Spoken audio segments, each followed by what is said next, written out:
আসসালামু আলাইকুম। আপনাদের সামনে কিছু কথা তুলে ধরতে চাই।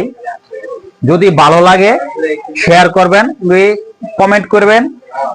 আমার ভিডিওটি দেখার সুযোগ যাতে সবার হয়, সবাই শেয়ার করে করে সবার কাছে পৌঁছে দিবেন।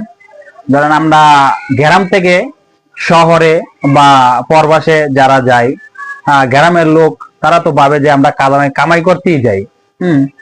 দেখা গেছে গিয়া আমরা কি কাজ করি কি করি না সেটা কখনো ভাবে না। কারণ দেখা যায় তারা ভাবে যে আমরা শুধু কামাই যাই, যে এক একজনে এক এক কিছু চাহিদা চায়, কিন্তু যদি দিতে পারলে ভালো, না দিতে পারলে সবার কাছেই মন্দ।